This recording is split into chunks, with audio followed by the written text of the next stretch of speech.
Hello student, next हम start करते हैं। नेक्स्ट एक्सरसाइज ग्रुप थ्योरी की आपकी क्या है?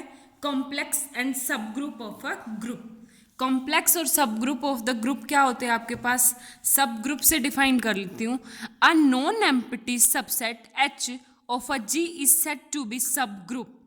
नाम से डिफाइन है सब ग्रुप। सब ग्रुप का छोटा पार्ट वो होता है subgroup of a G. If the composition in G is also a composition in H. मतलब क्या है कि जो बाइनरी ऑपरेशन हम ग्रुप जी में यूज कर रहे हैं वही बाइनरी ऑपरेशन किस में यूज होगा? एच में। और जो जो ग्रुप कंडीशन सेटिस्फाई करता है सेम वही चारों कंडीशन कौन सेटिस्फाई करेगा? सब ग्रुप एच। तो सब ग्रुप अपने आप में खुद एक ग्रुप होता है, लेकिन वो ग्रुप का सबसेट है तो उसे बोलते हैं सब ग्रुप। जैसे एक एग्जांपल है आप लोगों के पास, रियल नंबर्स का सेट होता है। रियल नंबर्स का सेट, रियल नंबर का सेट, और मैं मल्टीप्लिकेशन में लूँ या किसी भी बाइनरी ऑपरेशन में लूँ, इसके सब ग्रुप कौन से होते हैं? इंटीजर जेड भी होता है, आर भी होता है, एंड रैशनल नंबर्स। ठीक है, तो ये सब क्या होंगे? आपके सब ग्रुप ऑफ कॉम्प्लेक्स नंबर बोल लो, या रियल नंबर में लो तो रियल नंबर के अकॉर्डिंग क्या होगा? Z and Q are the subgroup of real number set. आ गया समझ में? नेक्स्ट हम इसी पे बेस्ड आपकी थ्योरम है। इसने कहा, इस थ्योरम में क्या है? The identity of the subgroup is the same as that of the group. जो सब ग्रुप की आइडेंटिटी होगी वो सेम होगी जो ग्रुप की आइडेंटिटी है। ठीक है, तो उसके लिए क्या करना है हमारे पास? सबसे पहले जो चीज हमें प्रूव करनी है वो क्या प्रूव करनी है? कि आइडेंटिटी है जो बिल्कुल सेम है। तो मैं मान के चलूं, लेट फर्स्ट वाला पार्ट है, let E be the identity of G. ठीक है, तो फॉर ऑल ए क्या होता है? A E equal to E, A equal to A. इस कंडीशन को सेटिस्फाई करता है, कम्यूटेटिव होता है क्योंकि, और A equal to E, A equal to A होगा मेरा for all A belongs to G. ठीक है, अब एक बात बताओ, हमारे पास क्या है कि H is a subgroup of G. H G का सब ग्रुप है, तो सारे के सारे जितने भी एलिमेंट है वो जी के तो होंगे ही। तो मैं मान के चलूं, let A belongs to H. अगर ए एच में बिलोंग कर रहा है तो so automatically A belongs to G. ठीक है, ए जी में बिलोंग करेगा। आई बात समझ में? अब एक बात बताओ, एच की आइडेंटिटी कौन सी थी? आप वैसे तो मान सकते हो ई डैश। एच की आइडेंटिटी ई डैश थी, तो ई डैश क्या होगा? दो तरीके हैं आपके पास करने के इस क्वेश्चन को। इसकी आइडेंटिटी आप अलग मान लो ई डैश। ठीक है, तो मैं मान लूं A E dash equal to E A dash equal to A. ठीक है, ये होगी। लेकिन मेरे सारे के सारे ए एलिमेंट जितने भी एच के हैं वो तो जी के भी है, तो आपका क्या होगा? A E dash equal to E dash A equal to A. G में ये होगा। लेकिन एक और चीज बताओ, अब जी की तो आइडेंटिटी ई है, और आइडेंटिटी हमारे पास क्या होती है? यूनिक होती है। यूनिक होती है मतलब E equal to E dash. यहां लिखो यूनिक आइडेंटिटी। ठीक है, दूसरा तरीका आप लोगों के पास क्या है कि आप लेके चलो, let A belongs to H. अगर ए एच में बिलोंग कर रहा है और एच खुद सब ग्रुप है, तो A inverse also belongs to H, और दोनों के मल्टीप्लीकेशन करवाऊंगी तो ए इंटू ए इनवर्स क्या होती है आपके पास? आइडेंटिटी, वो भी एच में बिलोंग करेगी। तो सेम क्या है कि जो आइडेंटिटी ऊपर से लेके चले थे वही आइडेंटिटी एच में बिलोंग होगी। इसका मतलब क्या हो गया कि identity of a subgroup is the same as that of group. मैंने दो तरीकों से बता दिया आपको। आगे बात समझ में? नेक्स्ट है मेरे पास, the inverse of an elements of a subgroup is the same as the inverse of that element in the group. हमारे पास क्या है? इसने कहा कि ए एलिमेंट है जी का, ए एलिमेंट है जी का, और let A also element of H. जो एच सब ग्रुप है वो मेरा जी का ही होता है। जो एच के एलिमेंट हो गए सारे इसके अंदर कंटेन होते हैं। तो इसने कहा कि एक एलिमेंट उठा लूँ जो दोनों के अंदर है, ठीक है, और मैं मान के चलूँ कि इनवर्स दोनों का अलग अलग है, जी में अलग इनवर्स, एच में अलग इनवर्स, तो मैं क्या मान के चलूँ कि जी में तो जो मेरा इनवर्स है ना वो क्या है, मेरा ए इनवर्स डैश, वो क्या है, inverse of A belonging to G, और हमारा क्या हो जाएगा, A into A inverse dash equal to identity, और इस side A inverse dash into A equal to identity, ठीक है। सेकेंड वाला मान के चलूं एच में, एच में मेरा दूसरा है A inverse double dash belongs to G, H कैसे माने कि इसके दो इनवर्स है, एक तो जी में तो इसका डैश अलग इनवर्स है और एच में इसका अलग है ए इनवर्स डबल डैश, आगे बात समझ में, तो इस तरह मान के चलेंगे। अब बिलोंग एच कर रहा है तो इनवर्स की मल्टीप्लाई करवाते तो ए इनवर्स ऊपर double dash equal to A inverse double dash equal to identity आएगा। आइडेंटिटी क्या होती है, मेरी दोनों में सेम होती है, पिछली थ्योरम से हम बोल सकते हैं। तो अब क्या है, बाय दिस एंड दिस हमारे पास क्या हो गया कि a into A inverse double dash equal to हो जाएगा किसका, a into A inverse single dash, a से a कैंसिल हो जाएगा, क्यों, a is not equal to identity होना चाहिए, तो आइडेंटिटी तो हमारे पास यहाँ है, तो a is not equal to zero element, तो अब कैंसिलेशन ला होल्ड करेगा, कैंसिलेशन ला होल्ड करेगा तो हमारे पास क्या होगा, A inverse double dash equal to A inverse single dash, ये दोनों अलग अलग नहीं है, ये एक ही है, ठीक है। आप इसको बी और सी से भी कर सकते हो, लेकिन इनवर्स से थोड़ा आपका मतलब इनवर्स से डायरेक्ट जल्दी समझ आ जाएगा, ठीक है। क्लास हो गया, थैंक यू।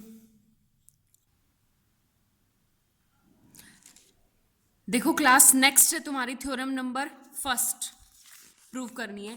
इसने थ्योरम नंबर फर्स्ट क्या है, फर्स्ट सेकंड थर्ड, ये थ्योरम कौन सी है कि हमारा क्राइटेरिया है for a complex to a सब ग्रुप।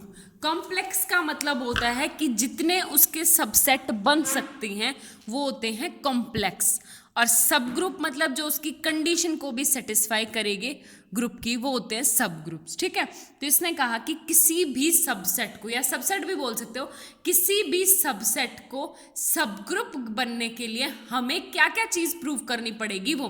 अब ये तो है नहीं हम लग जाएंगे चारों पांचों कंडीशन दोबारा से प्रूव करने, ठीक है, तो उस काम के लिए हमारे लिए बहुत टिपिकल था। तो अब एक क्राइटेरिया ऐसा सेट हो गया कि कुछ थ्योरम्स डेवलप कर दी गई कि इन थ्योरम्स की हेल्प से ऐसे ऐसे प्रूव करो, अगर वो इस कंडीशन को सेटिस्फाई कर देता है तो वो हमारा क्या होगा, सब ग्रुप होगा। तो सबसे पहले फर्स्ट थ्योरम क्या है, अ non empty subset H of a group G is a subgroup of G। ये जो H है वो मेरा किसका सब ग्रुप होगा, G। कब, इफ एंड ओनली इफ, अगर दोनों के दोनों A B belongs to H कर रहे हैं तो ए बी क्या होना चाहिए, क्लोजर होना चाहिए, ठीक है।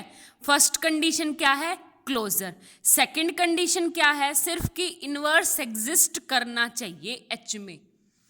ए एलिमेंट उठा लिया, ए एलिमेंट तो उठा लिया कि ए इनवर्स भी एच में होना चाहिए। अब इससे देखो इन दो प्रॉपर्टी से आपकी चारों की चारों प्रॉपर्टीज को ट्रू होना पड़ेगा। सबसे पहले मान के चलूं मैं, लेट G इज अ सब group, sorry H is a subgroup of G। अगर वो G का सब ग्रुप है तो ऑफ कोर्स अगर A बिलोंग्स टू H करे and B belongs to H करे तो वो क्या होगा, A B belongs to H जरूर करेगी, क्लोजर प्रॉपर्टी को सेटिस्फाई जरूर करेगा। क्यों करेगा कि अगर वो सब ग्रुप है तो H इज ग्रुप इटसेल्फ, वो ग्रुप भी होगा, ठीक है। तो होगी first condition.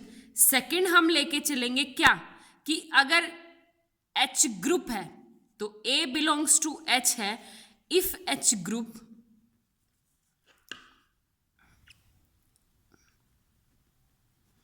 so A inverse also belongs to S, existence of inverse, ठीक है। दोनों की दोनों होगी कंडीशन प्रूफ। अब है हमारी इफ एंड ओनली वाली प्रूफ करनी, मेरे को कन्वर्स पार्ट प्रूव करना है, मेन यही है। कन्वर्स पार्ट कह रहा है कि मेरे पास जो जो चीज गिवन है वो देखो, given A belongs to H and B belongs to H, तो A B belongs to H। अगर A H में बिलोंग करेगा, B बिलोंग H में करेगा, तो A B कहाँ जाएगा, H में जरूर जाएगा।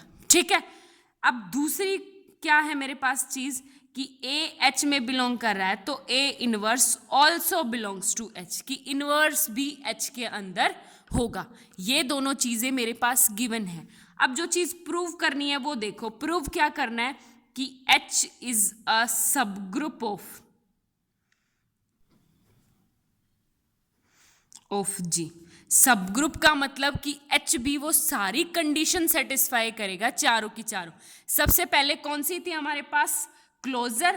क्लोजर प्रॉपर्टी कौन सी थी कि अगर प्रॉपर्टी अगर A H में है, B H में है, तो A B भी कहाँ जाएगा, H में। अरे ये तो ये रही ऊपर, कहीं प्रूव करने की जरूरत ही नहीं है, दे रखा है। सेकंड कंडीशन है हमारे पास क्या क्या है हमारे पास, एसोसिएटिविटी। एसोसिएटिविटी ये कहती है कि A into B into C equal to A into B into C. कब, जब A B C तीनों के तीनों कहाँ है, H से। अब एक बात बताओ, यहां से देखो, A B C तीनों के तीनों H में बिलोंग करते हैं, तो A B C H किसका है, G का, तो A B C कहाँ जाएंगे, G में भी जाएंगे। अगर वो G में जाएंगे और G पहले हमें ग्रुप दे रखा है, मतलब एसोसिएटिविटी लॉ होल्ड जरूर करेगा। ठीक है, क्यों, क्योंकि हमारे पास तो बाइनरी ऑपरेशन सेम है ना। आगे बात समझ में। उससे आगे है नेक्स्ट आपके पास existence of identity. Existence of identity कैसे कर सकते हैं कि अगर देखो, उससे पहले एग्जिस्टेंस ऑफ इनवर्स करना है। एग्जिस्टेंस ऑफ इनवर्स क्या होता है आपके पास, A बिलोंग्स टू H है, तो A inverse belongs to H, ये चीज हमें पहले ही दे रखी है, तो थर्ड प्रॉपर्टी होगी मेरी एग्जिस्टेंस ऑफ इनवर्स, ये चीज गिवन है। फोर्थ प्रॉपर्टी है मेन हमारे पास, क्या है, existence of identity. Existence of identity. अब एक बात बताओ, ऊपर वाले से लो, अगर A बिलोंग्स टू H है, A इनवर्स भी कहाँ है, H में, तो अब ये दो एलिमेंट है, तो इन दोनों का product A into A inverse भी H में होना चाहिए ना। और A को अगर A इनवर्स से मल्टीप्लाई करते हैं तो क्या आता है, आइडेंटिटी। इसका मतलब क्या है, आइडेंटिटी भी H में आएगा। हो गया, होगी चारों की चारों कंडीशन प्रूव। जैसे ही चारों की चारों कंडीशन प्रूव होगी, इसका मतलब क्या आ गया, H is a subgroup of G। हो गया। इससे नेक्स्ट सेम आपके पास थ्योरम है, वहां पे तो दो दो कंडीशन थी, अब की बार तो सिर्फ एक ही है। क्या है, a necessary and sufficient condition for a non empty subset H of a group of G to be a subgroup is A belongs to H, B belongs to H and AB inverse belongs to H। उस criteria में पीछे वाली theorem में तो आपको दो condition prove करनी होती थी कि क्या, कि दोनों की मल्टीप्लिकेशन उसके अंदर क्लोजर है, और सेकंड वाली कि अगर A एलिमेंट उसका है तो इनवर्स भी एलिमेंट उसके अंदर होगा। अब की बार कह रहा है कि सिर्फ एक चीज, जो चीज दिखानी वो देखो कि H इज सब ग्रुप। अगर H सब ग्रुप है, B है सब ग्रुप है, इफ एंड ओनली इफ कि A belongs to H, B belongs to S, तो A B inverse also belongs to H।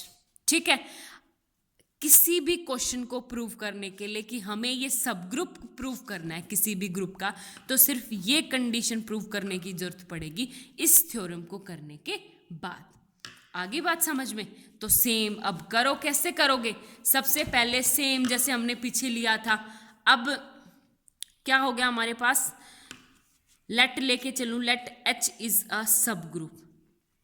अगर H सब ग्रुप है तो A belongs to H लूं, B belongs to H लूं, तो अगर B बिलोंग्स टू H है तो B इनवर्स भी तो एग्जिस्ट करेगा, क्योंकि H को हमें पहले ही सब ग्रुप दे रखा है। अगर B इनवर्स H में है तो अब इन दोनों का प्रोडक्ट ए बी इनवर्स भी क्या आ जाएगा, एच में। हो गया प्रूफ। अब कन्वर्स पार्ट प्रूफ करते हैं। कन्वर्स पार्ट क्या हो गया, एक चीज देखो, सबसे पहले कन्वर्स पार्ट में क्या प्रूफ करना है, जो चीज गिवन है वो देखो। गिवन है हमारे पास क्या, A belongs to H, B belongs to H, तो क्या हो जाएगा मेरे पास, A B inverse belongs to H. ठीक है, हो गया क्लियर। अब चारों की चारों कंडीशन, सबसे पहले फर्स्ट कंडीशन आपकी क्या है कि existence of identity, closure property, inverse property, associativity, ये चारों की चारों प्रूव करनी है। सबसे पहले जो सबसे आसान है वो कौन सी है मेरे पास, कि existence of inverse. Existence of inverse क्या है, यहां से देखो आप, एग्जिस्टेंस ऑफ इनवर्स अगर बी एच में है तो ए बी इनवर्स बिलोंग करेगा। मतलब क्या आ गया कि बी इनवर्स भी एग्जिस्ट करता है। और सेम एसोसिएटिविटी कैसे प्रूव करनी है कि ए बी सी तीनों की तीनों इसके एलिमेंट है, ए बी सी एच के एलिमेंट है। एसोसिएटिविटी देखो, A B C belongs to H, तो automatically A B C belongs to G. इसका मतलब आ गया कि जी की एसोसिएटिविटी प्रॉपर्टी सेटिस्फाई करता है, तो यहां पे भी ये एसोसिएटिविटी प्रॉपर्टी सेटिस्फाई करेगा। आगे बात समझ में। अब प्रूफ करते हैं existence of identity. Existence of identity का मतलब है, एक बात बताऊं, अगर यहीं से ही लूं मैं, let A belongs to H, ठीक है, ए बिलोंग्स टू एच, और यहां से बी को क्या मान लूं मैं, इनवर्स मान लूं इसका, तो हमारे पास क्या होगा कि A inverse also belongs to H दे रखा है हमें, तो A into A inverse also belongs to H, और ए की ए से इनवर्स से मल्टीप्लाई करते क्या है, तो आइडेंटिटी बिलोंग्स टू एच, जिसका मतलब क्या है, आइडेंटिटी एग्जिस्ट करती है। और अगर आइडेंटिटी एग्जिस्ट करती है, इनवर्स मैं आपको पहले ही बता चुकी हूं, तो ये क्या हो गया आपका थ्योरम का प्रूफ। फर्स्ट और सेकंड थ्योरम बहुत अच्छी है। ये वाली थ्योरम तो आपकी 3 बार आई हुई है, एमडीयू में 1 बार और केयू में 2 बार। Thank you so much.